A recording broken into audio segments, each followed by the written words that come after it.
आज मैं आप लोगों के साथ फर्शी शलवार की मुकम्मल कटिंग एंड स्टिचिंग शेयर करूंगी, जिसकी लेंथ मुझे 38 इंच रेडी करनी है और जो इसका बॉटम है वो मुझे 12 इंच का रेडी करना है। ठीक है, अब यहाँ पर सबसे पहले आपने क्या करना है कि नीचे से आपने आधा इंच पर निशान ले लेना है इस तरीके से। ठीक है, और इसके बाद आपने अपने 38 इंच की जो लेंथ है, ठीक है, उसमें से 6 इंच जो है ना, इस आधे इंच से आपने ऊपर की तरफ को निकाल देना है ऐसे।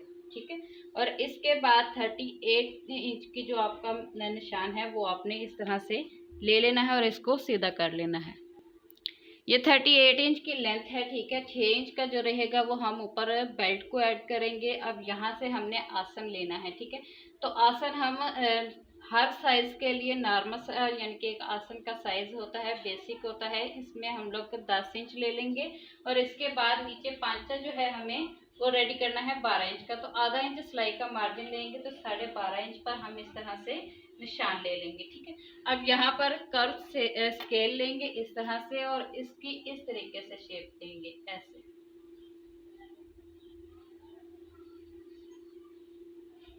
फर्शी शलवार की ये बिल्कुल परफेक्ट शेप है। इसी के ऊपर हम इसकी कटिंग कर देंगे और फर्शी शलवार की तकरीबन ऑलमोस्ट हमारी जो कटिंग है वो हो गई है। ठीक है, अब आपको यहाँ पर अगर घेर ज्यादा चाहिए तो आप यहाँ पर म्यानी भी डाल सकते हैं, जैसे कि मैं इसमें ये हल्का सा डालूंगी।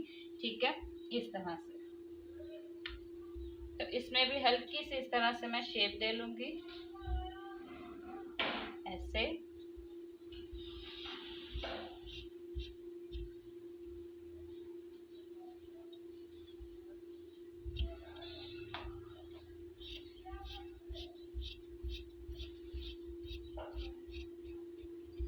इस तरह से ये हमारी शलवार की कटिंग हो गई है। अब हम इसका बेल्ट कट करेंगे। यहाँ से हम अपने बेल्ट का नाप लेंगे, तो यहाँ से आधा इंच जो है वो हमारा सिलाई में जाएगा। जब दोनों को आपस में जोड़ेंगे फिर 6 इंच का हमारा बेल्ट रहेगा और 2 इंच का हमारा इलास्टिक डालने का या नेफा फोल्ड करने का मार्जिन रहेगा। ठीक है, विड्थ हमने इस तरीके से लेनी है। लेंथ हम किस तरीके से लेते हैं कि अपनी हिप का मेजरमेंट देखते हैं, अगर आप कमीज से ले रहे हैं तब भी और अगर आप बॉडी से ले रहे हैं तब भी आपने अपने बॉडी का चौथा हिस्सा लेना है। ठीक है, मेरे पास जो मेजरमेंट है वो है 20 इंच का। ठीक है, इस तरीके से 20 इंच का है और उसमें मैं 5 इंच ऐड करूंगी। जब ये खुलेगा तो तकरीबन ये 10 इंच की एक्स्ट्रा लूजिंग आ जाएगी। ठीक है, तो इसको मैं इस तरीके से ऐसे कर लेती हूँ। ठीक है ये, और इसी के ऊपर हम इसकी कटिंग कर लेंगे।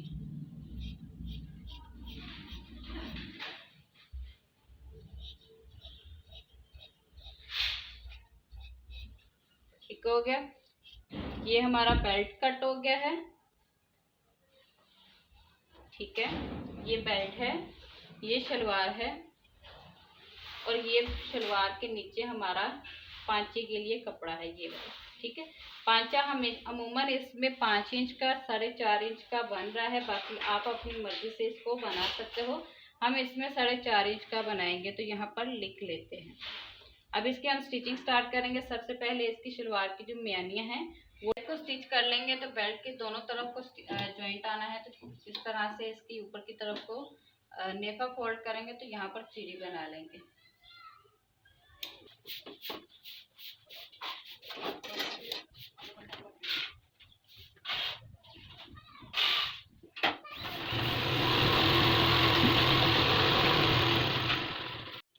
यहाँ से मेरी थोड़ी सी वीडियो स्किप हो गई है, तो मैं यहाँ पर आपको बताऊंगी कि पलटे जो बेल्ट के साथ हमने इस शलवार को जोड़ा है तो यहाँ पर हमने प्लेट डाले हैं तो किस तरीके से डाले हैं। ये हमारी बैक साइड है।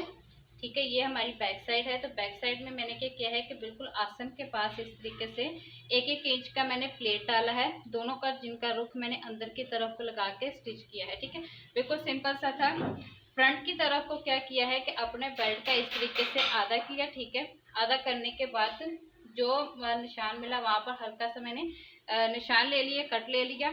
इसके बाद शलवार में जितना एक्स्ट्रा फैब्रिक बचा उसमें यहाँ पर मैंने तकरीबन 2.5 इंच का जो प्लेट है वो डाला है। प्लेट मैंने इस तरीके से कुछ डाला है कि आपने यहाँ पर जैसे बॉक्स प्लेट को डालते हैं स्टिच करके यानी कि सिक्योर कर लेते हैं, वैसा हमने यहाँ पर 2 इंच जो था उसको इस तरीके से पकड़ के यहाँ तकरीबन 2 इंच की लेंथ में मैंने स्टिच लगा दी, जिससे ये हुआ है कि आपका जो बेल्ट है वो यहाँ तक स्टिच रहेगा, ठीक है।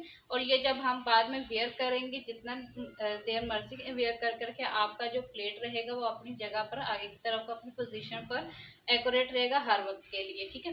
तो इस तरीके से इन दोनों प्लेट का भी जो रुख है वो मैंने अंदर की तरफ को रखा है और सिंपल तरीके से इस बेल्ट के साथ इसको ज्वाइन कर दिया है। अब नीचे इसके हम पांचे बनाएंगे।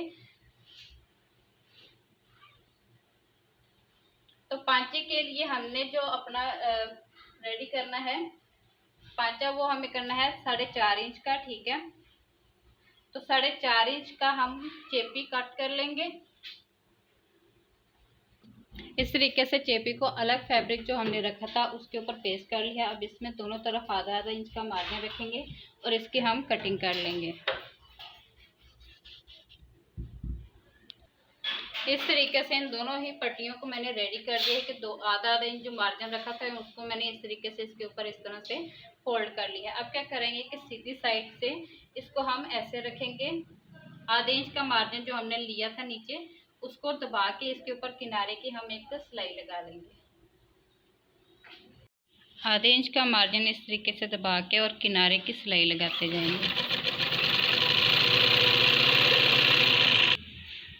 इस तरीके से पॉइंट की सिलाई लगाने के बाद इसको फोल्ड करके अगेन ऐसे ही चेपी को बैक की तरफ फोल्ड करेंगे और यहाँ पर किनारे की एक और सिलाई लगा लेंगे। पॉइंट की सिलाई लगाने के बाद यहाँ पर भी एक सिलाई लगा देंगे पॉइंट की। ये लो जी, इस तरीके से इसमें मैंने सिलाइयाँ लगा ली तकरीबन आधे आधे इंच पर की दूरी पर। इस तरह से पांचे में सिलाइयाँ लगाने के बाद गिदरी की सिलाई लगा दी है। गिदरी की सिलाई लगाने के बाद ये फर्शी शलवार मेरी रेडी हो गई है, ठीक है। बैक साइड से कुछ इस तरह से लुक आएगा और फ्रंट साइड से कुछ इस तरह से। अब आप जितनी देर मर्जी वेयर करके रखो, आपका प्लेट जो है वो हिलने वाला नहीं है बिल्कुल। जब इसको वेयर करोगे तो ये आपका कुछ इस तरीके से आगे की तरफ को खड़ा हुआ रहेगा और ये बहुत ही खूबसूरत और कम घेर के साथ मैंने आपके साथ शेयर किया है। अगर आपको यहाँ पर प्लेट पे डालना है और शलवार बनानी है खुली डुली, तो उसकी भी एक वीडियो मैंने बना रखी है, वो आपको डिस्क्रिप्शन में लिंक होगा, उसको आप चेक कर सकते हो। मिलती हूँ नेक्स्ट वीडियो में। बहुत सारा ख्याल रखिए। अल्लाह हाफिज़।